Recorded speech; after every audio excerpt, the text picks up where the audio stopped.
Hi, thank you so much for joining us. You are either watching or listening to The Climb, and I'm John Sarakis, and this is brought to you by the Digital Mastermind. The Digital Mastermind is a mastermind group for marketing agencies, technologists, marketers, and we collaborate. We get together sharing the best tips, tricks, strategies, our secrets, just so we all help raise our knowledge base so the industry raises with us. So if you would like to join, go ahead and shoot me an email, john@digitalmastermind.com. That's JON@digitalmastermind.com. And today we have another fantastic show. We had the opportunity to interview Katie Fawkes. Katie Fawkes, that's Fawkes, is from Ecamm, which is a live streaming product. But before we get into all that, I'd like to welcome my co-host out here. Dave, why don't you come and join me? Hey, how's it going? That's going good. Good to see you. Good to see you. So I think that was a fantastic interview because we got to reflect on a lot of like our journey, our climb in actually putting this show together. So it's very front and center. Right. I mean, we jumped in not knowing what the hell we were doing and learning, on the fly. And part of the interview, she gets into like the agencies and how you can use these tools to actually provide a service for your clients. And, that's, what did we just sell our first podcast? We did. So, we've been doing this for what, like 16 months. And then, 4 months ago, we said, why don't we start offering this to our clients? And within 3 months of you, positioning, we're already working with a client to start doing this. And it does create great content. And in this interview, she talks about how to leverage it for the maximum effect. And it's really great information. I agree. It can definitely be a revenue stream for anybody else. I think one of our biggest takeaways, though, is the awesome people we've got to meet in doing this process, as well as just the amount of information. I know we started writing our processes based on, I think it's episode 4 with good friend Gabe Shahulin. So I think anybody that wants to get closer to the people that are in their industry should definitely attempt to do what we're doing. And if you're an agency, do it for your customers. I think that's fantastic. And she drives it home the entire interview. Yeah. It's empowering your customers to make content. That's probably got to be the biggest challenge any agency has, right? Oh, for sure. I mean, first of all, we try to create content for our customers. We write blog posts and we do that. But to get at that industry level expertise, you need to get your client involved in producing content. And there's no easier way than doing a live stream. Now, they'll be nervous. They can practice. We go over that in the interview. But getting your client to produce the content with you is a lot more efficient than you trying to do it yourself. That reminds me of a study on ADD, which I think everybody to some extent has ADD. But they tested drugs versus having somebody with you while you did a task, and having somebody with you while you did a task was overwhelmingly more effective than the drugs were on the outcomes, right? And this is exactly that. You're never going to get the client. Sometimes, right? Sometimes the clients will produce blog posts or they'll help you create content. I shouldn't say always. Absolutes are dangerous. But in the majority, it's something you're continually asking them for because it's not the priority. This creates a positive forced event where you're going to get that information. Do you think we've been able to maintain this show for as long as we have because both of us are doing it, not just you? Because remember when we first started this was all going to be the John Sarakis show. I know. And so we did the test like she recommended, right? We did an interview. And then I was just like, hey, you know what? I think let's go ahead and team up on this. And I think that dynamic is necessary in numerous instances to have something that's going to be successful. Yep. Because going alone, it's too easy to say, I'll push it off. Absolutely. And it's the same thing. So I look at it in sports. Everybody's like, oh, Michael Jordan's the best athlete. Fuck no. Michael Jordan's not the best athlete that's ever been. I look at somebody like Tiger Woods, granted I'm biased to golf, but what he's achieved, and it's just one guy, that is so few, right? Most of these other greats, whether it's Tom Brady or any of these other people, it's because there's this team dynamic. And with the team dynamic, you can be human. You can have a bad day, and the team will help you pull together. When it's solo, that's rarely ever successful. I don't know when it comes to Tiger Woods, like you say, athlete. I don't look at him as an athlete. There's nothing much athletic about playing golf. That's why John Daly. But that's why John Daly was able to have a long career. He's not very athletic. John Daly had some shining moments. His main shining moment, interesting story, I believe he won the U.S. Open, right? Some guy dropped out, got sick or whatever. So he has to go and play the U.S. Open. What's interesting about that is he had no warm-up. He got noticed the day before, flies from Arkansas, gets there, literally gets there in time just to play the round, and then he, in some respects, magically wins this. And that was that one crowning achievement that everybody's like, oh, yeah, man, you can smoke 2 packs of Camels and knock down a whole liter of Jack Daniels and you're a golfer. Right. I think it was good for golf, but in the reality of the situation, Tiger Woods is an exceptional athlete. And based on what he's achieved mentally and physically, it's incomprehensible to have he's a phenomenal golfer, and he's successful. But athlete is not the word I would use. In other words, there isn't a senior league for the NBA. There isn't a senior league for the NFL, but there is a senior league for golf. So okay, is bowling? Are those athletes? No, I mean yes, but on the level of athletic, I think the basketball player is probably the highest level of athletic requirement. It's a lot of sprinting and it's a lot of go and jumping, and I think it's the physical skill necessary to accomplish a task. So, for instance, shooting, right? You can be 100 years old and shoot, but are you going to be 100 years old and be able to shoot accurate? You have these things that have to happen based on what you've learned to hone that skill. Yeah. Ping pong, right? I mean, you could play, you could play, and they got seniors tennis and whatnot. Anyway, point made. Yeah. So I'm interested in, the tool set that, she talks about. I'm saddened that they're not going to even approach the Windows world, and it's only a Mac only product. That's surprising to me. I mean, as a business model, you would want to, appeal to as many people as possible. But I would probably venture to guess, and I have no information to back this up, but most of the creators are probably on the Mac world, the ecosphere. Every time I think that, there's always somebody that proves me wrong, like you, for instance, right? I'm a Mac guy. I don't think I have any PC-based products I got a Dell monitor, right? I think that maybe falls into that category, but that's as far as it goes. But you, on the other hand, you're a creator. You're doing this with me, and you're gung ho on the PC side. So I agree. I think that's going to be a huge market loss. But it's a niche. They chose their niche. They stay in their lane, which is usually a very successful outcome. I wouldn't say it's much of a niche. I mean, it's like it's one or the other. But I'm not gung ho PC. See, Mac people are gung ho Macs. I am purchasing the best value product. I mean, PC is by far the best value.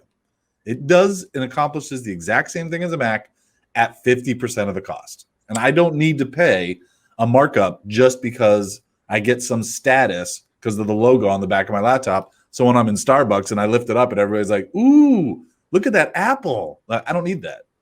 But see, that's what PC people think about Mac. And that's so Mac people don't want to deal with all the bullshit that PCs have. All the issues, all the viruses, all that stuff. Like, we don't want to think about it. We just want to open it and have it work. And we're willing to pay 50% more to have that happen.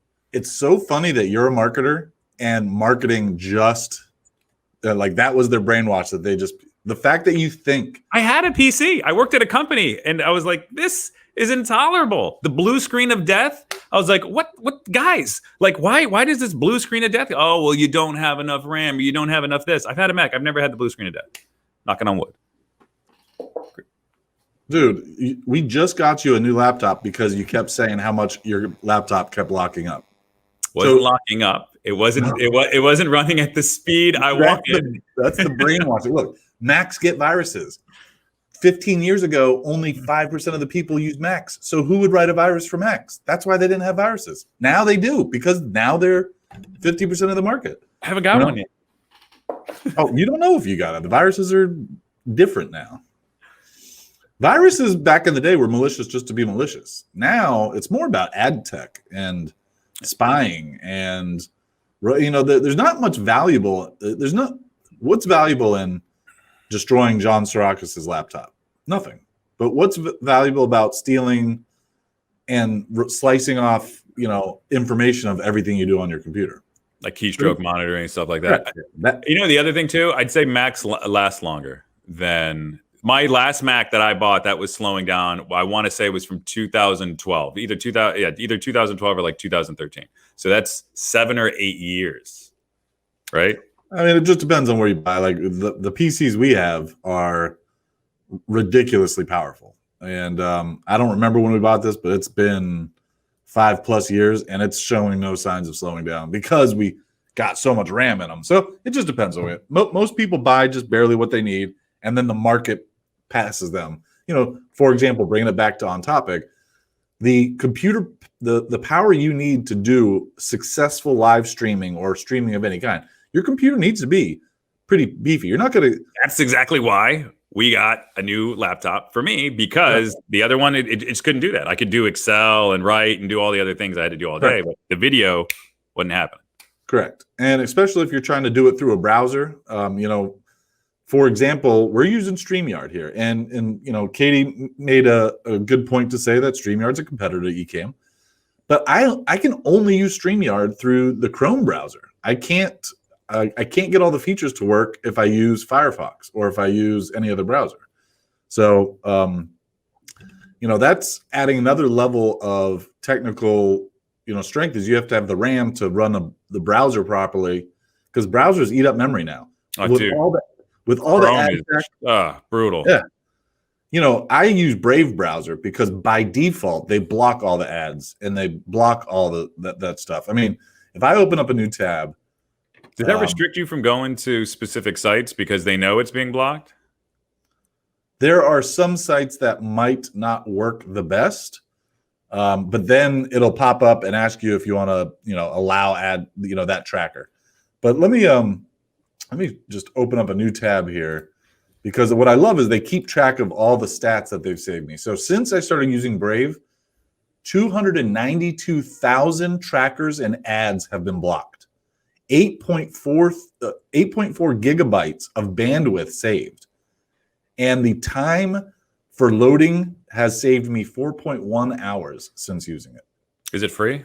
Yes. So is it just like open source? How does it exist? So basically, Firefox is open source, and you see all these other browsers that have been coming out over the last. They basically just forked Firefox and then created their own brand. So, like Brave, for example, they have this thing called rewards, and if you turn on Brave rewards, it basically is allowing certain advertisers, and as you consume those, you build up reward points. Then when you're on Twitter, so because it's their own browser, they can kind of change the functionality of websites a little bit. And if you're on Twitter, you can actually donate your rewards to that content creator, and then they get a little payment. Oh. That's a neat little extra layer. I don't use it because I don't want ads, but I think that's a neat feature. Yeah, I agree. I just use Chrome because it's, once again, it's the simplest thing, so I get my work done. Okay, 10 years ago, Chrome was by far and away the best browser. And they came out saying it's the fastest engine. We don't have all that junk. And then everybody fell for that marketing, and then everybody got on it. And then they said, all right, let's add that junk back in.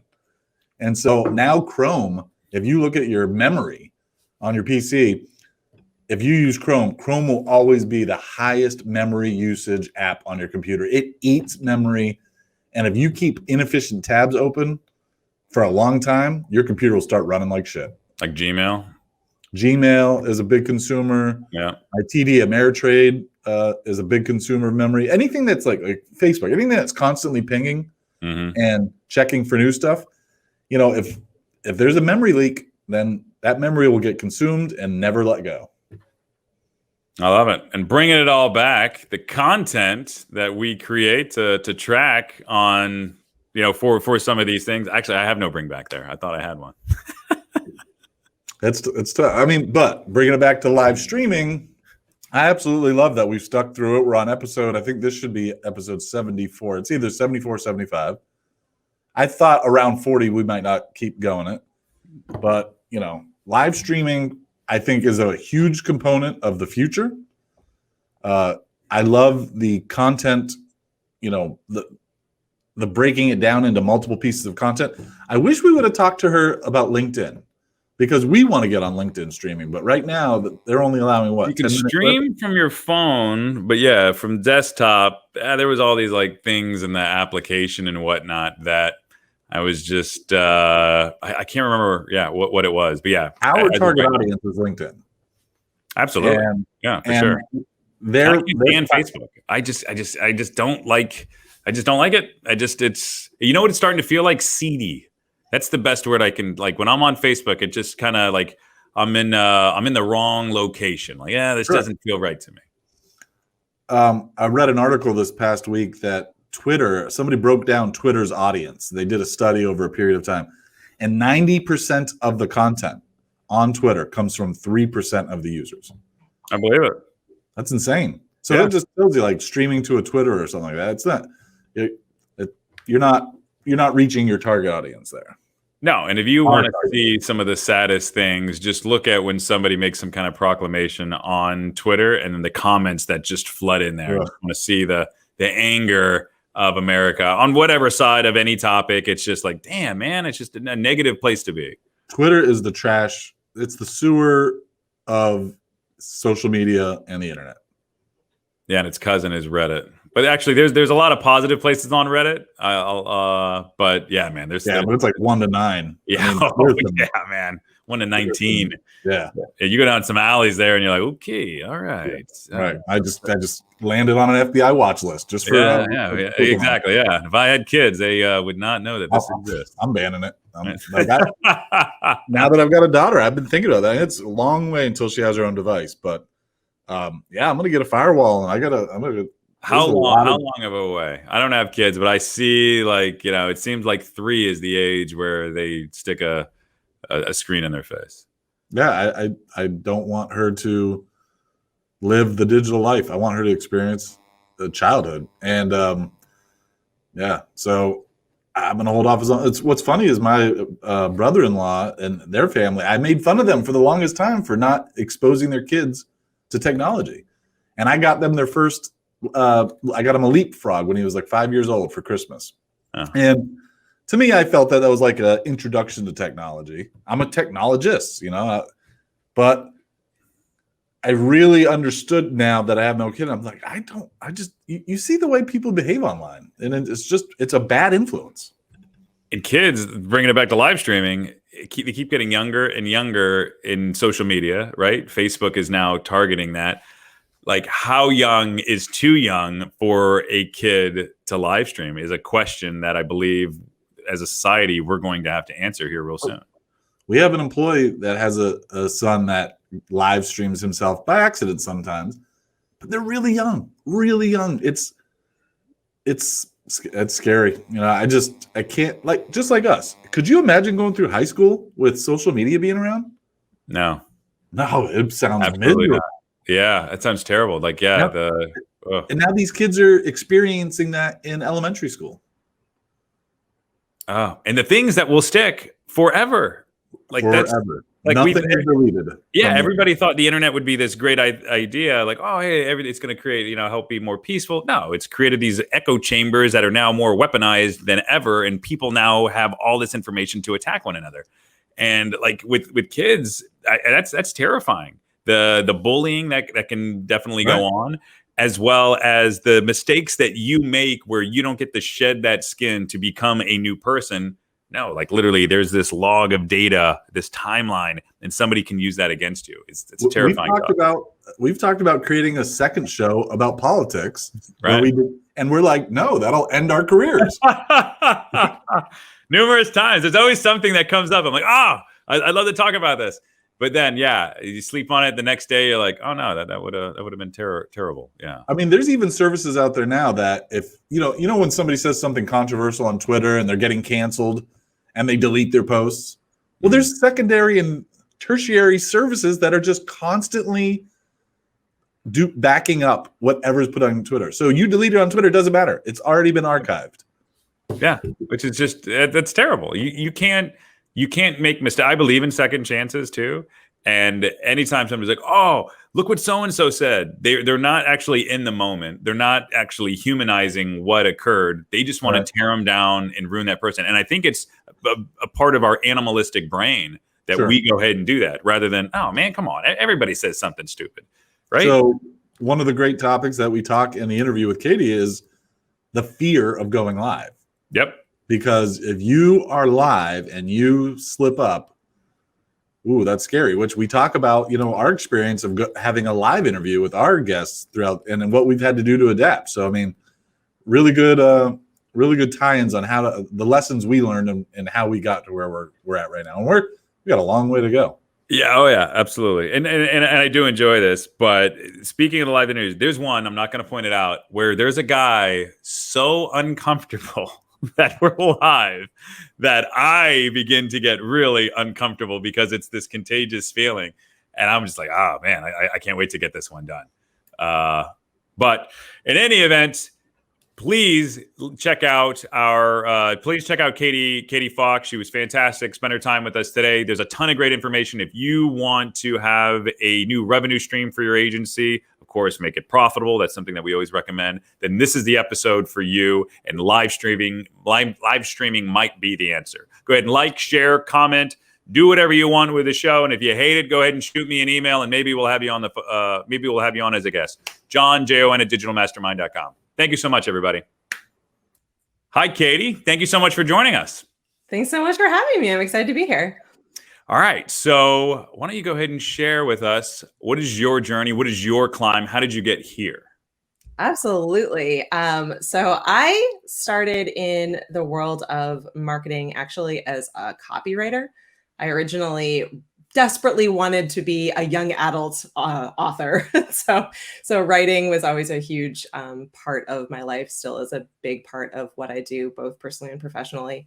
So hit the world of marketing in the vein of writing, and really wanted to kind of be able to express myself that way. And then the more that I got into it, the more that I grew in the world of copywriting and product copywriting. I ended up working more in social media as that was coming up and becoming more of a technology, more of a force in the world, and started to become a full-time job that you could take on and enjoy and be able to run with. And so I moved from copywriting into social media marketing, and had been in social media marketing for years and years and years. And then a couple of years ago, I was talking with one of my, family friends who've been friends for a long time, and they were really looking to build out a marketing program for their company. They had never done marketing before at all, and they were in the world of live streaming, something that I had been terrified of and horrified by the idea of for quite a long time. So they asked me to eventually to join their team. And so I bit the bullet and jumped in, and have been live streaming and helping video content creators and live streamers grow their businesses and create more professional looking video for the last couple of years. And it's just been an absolute fun-filled journey and ride along the way, from being sort of, that's not for me, to seeing really the power and potential of it. It's been a ride for sure. So did you have some apprehension with the live streaming based on maybe the stereotypical influencer with 3 cameras on them walking through the mall or sitting on an airplane? Everything in between. I like when you come from the background of social media, you see all those influencers, and I've never been great at that. I feel like I have so many different interests and hobbies that it was just like, I'm like, no, but you shouldn't start something like this unless you have a really set expertise or passion or something to talk about, some sort of value to bring. And I never really felt like I had that. Also, video is just scary. Like the idea of being on camera, saying the wrong thing, doing the wrong thing, like something, falling in the background, like camera quality, like all of the fears that everyone has when they think through, the idea of being on video. And it was doubly hilarious because in my background, I have done theater acting for years.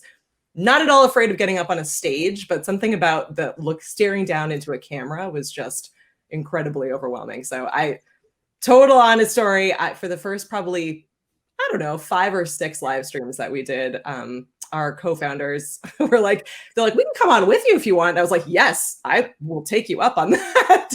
Just to have some level of, comfort and ease as I was kind of breaking my way into it. But yeah, so if you were listening to this and you thought to yourself, live streaming is terrifying, or, you just don't have that confidence, or you don't know what to say, forcing yourself to jump in and just try it and play around with it and test it out can go a really long way, because I was certainly there with you.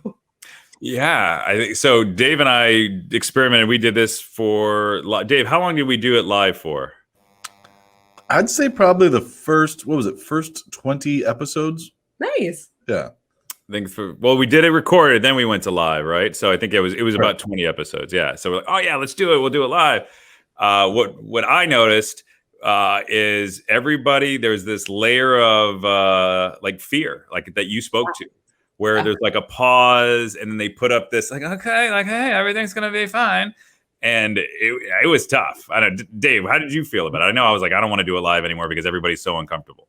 The interview section part of our show was definitely different versus recorded versus live. I mean, the live was a completely different beast. So I think our interviews have gotten much better since we've moved to the recorded, and then we can edit, and it gives people a little bit of confidence that we're not going to hang them out to dry.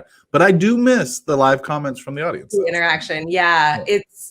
I think it does depend on what your content is and how active your live audience is. I feel like in our, so our membership base, we call them the Ecamm fam. they show up to like almost every single one of our live broadcasts, whether whether it's us by ourselves sharing content or we're interviewing a guest. And I do find that it makes a guest feel more at ease when they start seeing and hearing like encouraging comments, floating up, or they're getting asked questions by a live audience. But I mean, certainly could go either way. But I do think that in our experience, it's been nice, but it is very dependent on what the vibe is of the folks that are showing up and engaging and asking questions, and how that experience plays out.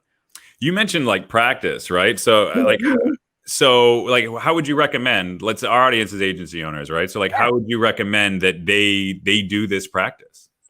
Yeah. So agencies, you guys are in a really fantastic space for this, because so few agencies actually are offering live streaming services. So you have something that you could really bring to clients that is a huge value add, and being able to understand the technology and understand some of the challenges, whether they are, confidence building and the ability to practice, all the way through to what camera and gear and microphones and setup should clients have, whether they're on site or on the go, kind of in a mobile environment. Practicing actually is a lot easier than it seems. So, with apps like Ecamm Live, for example, and many others, you can choose to record only. So you can practice how it feels to do an interview in the recorded space, like we're doing today, and then be able to force yourself to play it back and be a little bit nitpicky and figure out, where those pain points are, things that you might want to edit or things that you might want to change next time. But you can also practice by live streaming. So you can live stream out to an unlisted or private YouTube video. You can create a Facebook group. So if you're an agency, Facebook groups are a great way to be able to have a safe space to practice, where you can have, a couple of team members from your agency, a couple of members from the client, all in that Facebook group. Then they can interact as if an audience would. You get the feeling of what a live stream would actually feel like. And then you have other people that can also offer some guidance, but it's a safer, smaller space, and in a way that might make you feel a little bit more comfortable as you're getting up and running. I have a Facebook group with my best friend, and I literally regularly will just test out live streams. So does this sound okay? And know that, she'll be there to answer questions along the way. You mentioned safe space. Have you seen any okay, they shouldn't have done that. That wasn't a safe space. I wish I had. I mean, when you're going live, if something's going to happen, something is absolutely always going to happen, whether it's, something falls over, a kid runs in, a dog is barking, the, UPS shows up. There's always, or a tech glitch, your internet goes out. There's always something crazy that happens.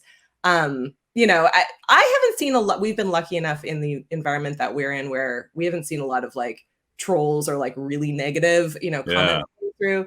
But I will say that, platforms like YouTube and Facebook have made it a little bit safer.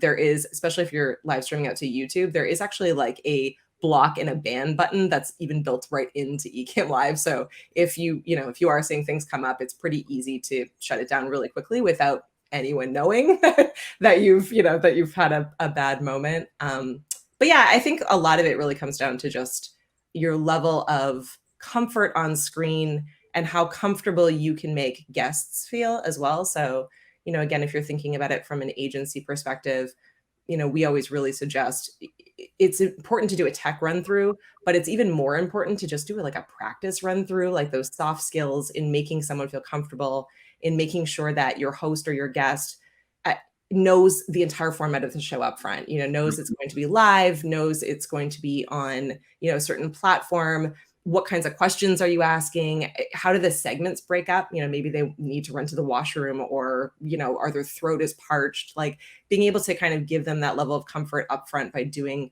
a test run just to get to know them better and let them know what's going to happen can go a really long way in improving the content and improving how the entire experience goes. Got it. Like a basic green room kind of run through, so they're ready to start.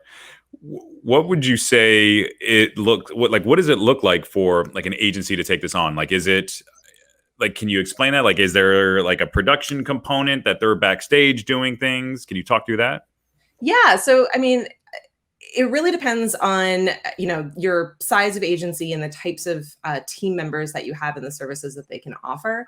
But I mean, it's a pretty wide scope. So it could be everything from, a team member offering comment moderation. So just someone that's sitting there able to engage with the audience, help remove any, trolls or negative comments that are coming up, be able to just let the host focus on the content a little bit more.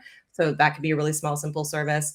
All the way up to, agencies could offer a full live streaming remote production event. So that could be, their team member either hosting or, or sitting kind of unseen in the, in the green room space, being able to, help pull hosts in and out, planning out the content in advance. So in tools like Ecamm Live, we have a component where you can actually build out your entire run of show in advance, and you can actually save those scenes and send them over to whoever is running the show. So, you could build out what each scene looks like and how that content flows. So it could be, the first scene is a countdown timer or an intro video, and then it's going to go into our host with a lower third that introduces them with their name and title. And then it's going to go to, a 2-up screen with a host and guest. You can build all of that out in advance. And as an agency, that's a service you can offer to give that really professional branded look, and then be able to either send it direct through to a client and teach them how they can flow through the content, or have one of your team members actually just driving the show. I love this. This is like the new blogging. I remember when exactly. that came out. Agents like, we're going to blog and actually write this content for people, and I see this as one of those huge drivers and a future for some years forward, based on agencies firing this up. Do you have any idea of what agencies might be charging for something like this, or what they should be charging? Yeah, it's a really good question. It runs the gamut. As I said, it really depends on, on the list of services that you're offering, certainly. We've worked with a woman named Stephanie Liu, and she is a remote live producer. We did an entire series on our blog, and as live stream videos, called Showrunner, where she breaks down every episode how to get up and running and add these kinds of services in as an agency. She did an entire episode on pricing, and she has a pricing calculator. So I'll send that through so that you can share with the audience. But she has a basically breakdown by the types of people on her team, what level of skill they bring to the table, and how much their time is by hour, right? So it's a typical agency formula, but she's really taken a look at what those live video services are, what value they bring, and and what the different cost is by the team member's time. So again, it's less work for her to have a junior person just sitting there going from like one scene to the next that we're already all pre-built out. Like that's a much lower lift than designing the entire show, helping build up the promotional calendar, helping to train, bring on guests and hosts and kind of build out the show, and all of the post-production work as well. So, there's a lot that you can do with live video as far as repurposing. So, turning that into video ads, being able to grab the transcript and making it into a blog post, pulling the audio and sending it over to turn it into a podcast. These are all also services that agencies can offer that, are really huge value add, because no one has a lot of time, and video production up until recently has been very expensive and time consuming. You need a whole video team, you need scripts, you need an editor. So if you can get into the mindset, or you can train your clients to get into the mindset of thinking through a live video first workflow, you can create an insane amount of content one time, one live show, and you can produce multiple pieces of content that you can use to really fill up your content marketing calendar. And so, agencies that are really thinking through an entire workflow process can bring a pretty incredible value to their clients by thinking about it from a big picture standpoint. I love that. Live video first. All right. Workflow. So what is a live video first workflow? Look, is it just like your typical, like, all right, we're going to generate a topic, we're going to go from here? Can you kind of talk through that? Let me know if there's any differences. Yeah. So, let's give the example of a show. So if you have a live video show, we had one for a while called the Podcaster Hour that was talking all about podcasting tips and tricks with Ian Anderson Gray. So every single episode started off with a countdown timer. And the show was live, so it was a countdown timer. Then it came into an intro scene where Ian would welcome everybody, ask where people were watching from, really engage with the live audience. Then he would go into the actual meat and potatoes of whatever that episode was about. So, how to set up a podcast, how to promote your pod, whatever the content was. Then at the end of that piece of content, he would dive then into live questions from viewers, thanking people for hanging out with the show. Maybe it's a little bit of kind of behind the scenes or some sort of content that was really geared for the live viewer, right? So maybe it's about an hour in total. He can then take that video, which performed well for him live. He had a lot of engagement. The video was doing great. He can then take it into even an editor like QuickTime, so free on your computer, trim off the beginning, the intro, the countdown timer, his intro where he was talking to live viewers, trim off the Q&A at the end. Then he's just got the middle part of the video, right? Just the important part that's bringing value. You can upload that to YouTube, right? So that's one piece of content. He can grab the transcript and turn that into a blog post. That's two pieces of content. He can strip the audio out with tools like Ecamm. You already get the audio files. So he can send that through. That's a podcast. That's three pieces of content, right? So one time that he's going live, because he's structured his video in a way where it's very easy for him to repurpose it. He's thought through the content in advance. He's structured it so he knows what part he needs to pull out.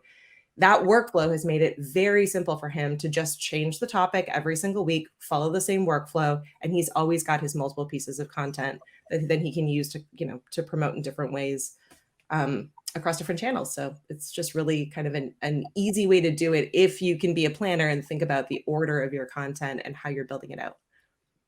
I love that. No, and I appreciate that explanation. Yeah. Are there any other tools that you would recommend? I know you even said something about, cutting it up and, for social media with subtitles and whatnot. Yeah, absolutely. So we personally use, obviously we use Ecamm Live for creating our videos. We use a tool called Descript, which is incredible. So, if you want to save yourself some time and really be able to use this content in a ton of different ways, Descript lets you pull out the transcript, which is great, but it also will let you create shorter video clips that have the captions burned in, which just looks awesome. It helps you create audiograms. So if you want to have like a really cool dynamic video clip that just has the audio over it with an image, those look great. And this blows my mind, but this tool will let you, if you are the kind of person that says like or you have all those filler words, you can actually click one button that says remove filler words, and it removes all of those from the video and the transcript, which to me is just magic. Like I don't know how they do it all the time. I want to test that. I just want a video of, maybe a beat going in the background. I had a college professor that beat it into everybody. All the class was presenting. I don't even remember what it was. It was some marketing class, but anytime you said a like or an those were all points off of your presentation. So I'm a firm believer of that. And I use filler words. I even hear it. I just did one a second ago. I know. Now that we said it, we'll be noticing them all the way through the rest of this interview. One of the other one I use all the time is Agorapulse. So they handle all of our social media scheduling and our content calendar, and just help make sure that we are answering customer questions. It's a great one. So yeah, our listeners love tools. So what would you say to the fact that everybody's doing live content or trying to, everybody's doing all this content? Like, how do you cut through the noise?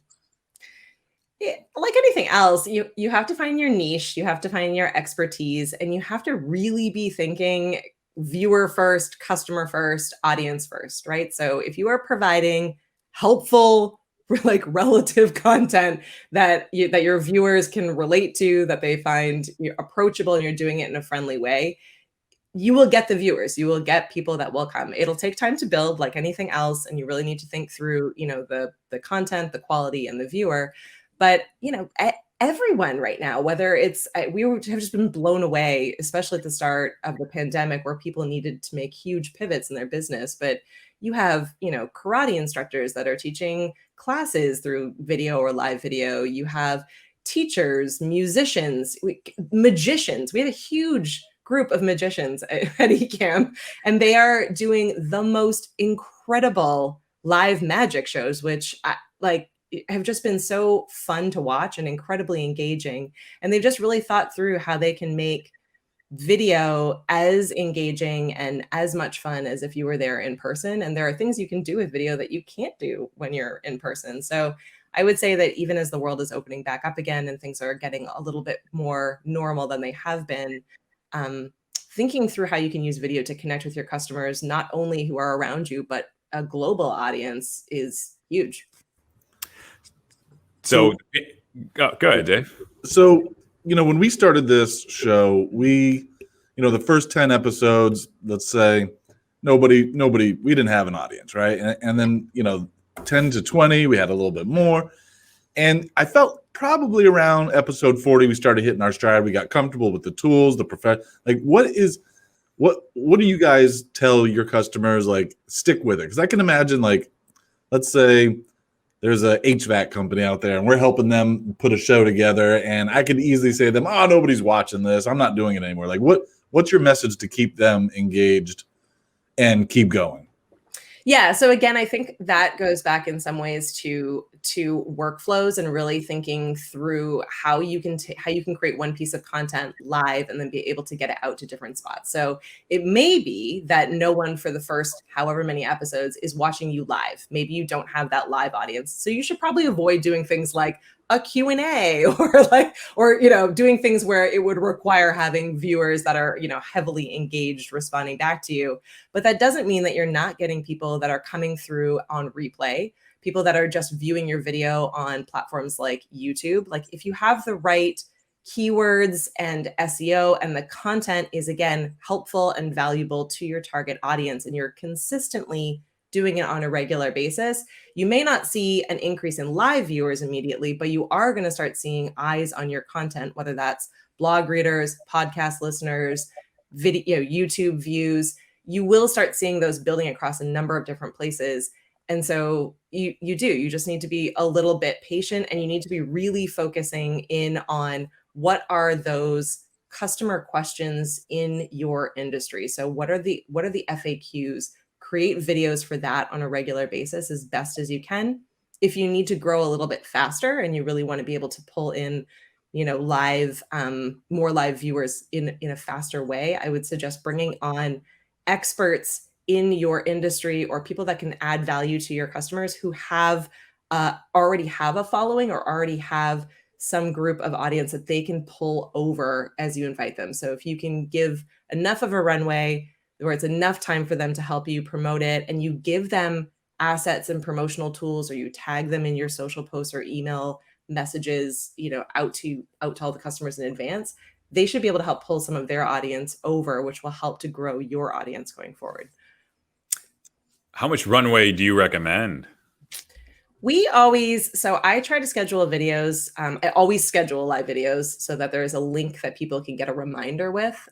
We schedule them out at least 7 days. Facebook actually will lock it at 7 days. So typically, if that's the case and we need to go a little bit further out, we'll make a Facebook event to be able to lead back to. But YouTube doesn't have that barrier. So I would say 7 days or more. I always, if I'm bringing a guest on, send them a guest checklist. I always send them all of our promotional graphics, and I tag them in all of the posts so that I make it as easy as possible for them to want to share about it, talk about it, post about it, be live in the comments even while they're being interviewed, or have a team member on that's helping them with it. But yeah, you want at least 7 days out, and you really do want to be able to leverage wherever your audience is. So if you're new to live video, you may not have live viewers, but you might have a Facebook following. You probably have an email list. You probably have customers that are sitting in different places. Make it as easy as possible for them to know when you're going live, and for them to be able to get reminders. So whether that's, leveraging both YouTube and Facebook, for example, have like a get a reminder button if you schedule it. So take advantage of those things. And as you work your way up, you can add on additional tools. There's a popular calendar site called Add Event, and they will actually help you to create like a little button that adds your live video right into someone's calendar. So there are ways to kind of set those reminders, but the important thing is to be consistent and to give yourself enough time to let people know about it in advance. So some people are just going to show up because it's in their feed, but the mass majority of people who have an intention to watch need enough time out to make sure that they can put it on their calendar and be able to show up. I think it's great information. That's one of the things that I know a lot of our listeners, even us, that we had to kind of figure out and pull from blog posts and just really trial ourselves. What would you say is the perfect amount of time? Everybody talks about like, oh, it should be within this duration. Do you have any insights on that? That's a really great question. I feel like most of what we do is in that kind of 45 minutes to an hour, but that is inclusive of an intro, typically a countdown timer or an intro video at the beginning, and like a live Q&A at the end. So, if you have a larger audience, you typically want to be able to factor in the ability to answer questions. And, that could either be at some point during the video, or if you're following our workflow tactic, then you might want to keep it at the end so you can trim that off later. But it's as long as the amount of like whatever it is the point of your video. Those should be very obvious facts. Like you don't want to linger on too long. So, whether that's, you're sharing about your favorite live streaming gear, make a list in advance of, those 3 to 5 pieces of gear that you're going to cover, and work through those so that you have a flow and you can kind of hold yourself to just the important information. So you don't get off track with, going on and on about something that's not going to be valuable later. Because remember, if you're repurposing that content, that's going to have a longer lifespan than a live video sitting up on YouTube or in a blog post. So what are the most important things that you want to be able to convey? That's what you want to get out there. Focus on that more than the actual overall time of how long the actual live video is. Yeah, I love that. That's one thing we look at, even with this show. We try to have certain amounts of time for it, but at the end of the day, it's just okay. How much information is going to be there, rather than anything that's just going to fill that space, which is important. Yeah. So where would you, like, let's say, all right, we have an agency today. You said to go ahead and practice. Should they just grab a client and say, all right, we're going to go, you're going to be our beta, let them in on the joke, so to speak, and then just give it a shot? I would, if you're an agency, I don't think that that's necessarily a bad idea. I would start maybe a little bit before that with find a team member. It could be you, it could be someone else on your team who is into the idea of live streaming. So, they find it interesting, and start your own regular live stream. So, bring that value to your clients in a regular show, a video podcast. Maybe it's just a regular. We do at Ecamm, we do a monthly Q&A with our co-founders. So they just jump in front of the camera, they goof off, they take questions from all the customers, they take feature requests. You could do something like that, but get yourselves out in a live video format as a case study and as an example of the benefit that it can bring customers, because your clients watching and learning about, new trends, that they should be aware of, like really cool case studies that have succeeded for you. Get out there and show what you're doing and what's going on in your industry and let your clients see that. And I don't think you'll have a hard time being able to find some of those initial clients to sign on for some of these services. What are your favorite live streams out there outside of the one that you just mentioned? That's a really, really great question. So, okay, I'm gonna be embarrassed for a moment, but I'm a huge true crime geek. So I listen to like a preposterous amount of true crime. You and the rest of America. So you're good. Me and the rest of America. I know. So I'm very cliched, super, super white girl cliched on all of that. Yeah, and then so in the podcasting space, I am very much in like true crime. I'm a huge fan of Dax Shepard and Armchair Expert and all of the work that he does there. In the live streaming space, I tend to stay within my own industry just because there's so many of our own creators who are just doing really phenomenal things. So I watch a lot of live streams on, all different kinds of topics from our own customers. So Luria Petrucci is one of the, I think, top live streamers out there at Live Streaming Pros. She just does a ton of content, both live and on-demand video. That's really phenomenal. We watch her all the time. Tom Buck and Heather Ramirez are incredible as well. Diana Gladney is fantastic. And again, all these folks are kind of in the space for helping others get up and running with video production, with video, with live streaming. So yeah. So. Two sides of the coin. A little bit nerdy in my listening space. No worries. And since we're talking about favorites, you were a writer. All right, what's your favorite books? What would you recommend to Ronnie? Oh my goodness! All right, so I'm a huge Agatha Christie fan. I absolutely love anything by Jane Austen. I've read all of her books multiple times. My all-time favorite book is Jane Eyre. But I also read a ton of like newer fiction and nonfiction as well. I love any historical, any histories or historical fiction. I'm currently reading right now the Franny Fisher murder mystery series, so I'm on trend for everything there. They're fantastic. I think there's like 21 books in total, and I'm on the last one, so they've been just a lot of fun. Wow, you're slaughtering them. You do like a book a week? I'm trying. I have a personal goal of getting to 100 books by the end of the year. I do not feel like I'm on track, but I'm trying really hard. I'm tracking everything in a reading app, like a reading list app, and I'm at 36 so far. So I'm still definitely short, but I've been powering through, and everything from like, really like short and easy, like, young adult fiction all the way up to like more complicated, and trying to keep some, marketing books in there in between as well. What's crazy to me is like everybody and myself have fallen into this, like, oh, I have a goal. I'm going to read X number of books per year, but nobody says that about television shows. Right? No, like, dude, I'm going for 1,000 this year. I'm going to top last year. It's like so socially unacceptable. It's very true. I definitely watch television. Don't let me dissuade you from that. I just finished watching. So here again, how nerdy I am. I just finished rewatching every single season of Star Trek Next Generation. So I've just been solidly in the 90s. Yeah, the crime thriller thing wasn't nerdy, Katie. That's nerdy. Okay. And it's been a blast. I'm like, oh my goodness, this is such a fun show. I had only seen it occasionally in the past, and it's been a lot of fun. But yeah, I'm back in time right now in the world of television. No, that is awesome. So is there anything that we haven't covered today that you think our audience or the world should know? Oh my goodness, just get started. There's so much cool technology out there. There's so many amazing things that you can do with video. So even if live streaming is not your thing, you've listened to this and you're like, hard no, I'm not doing that.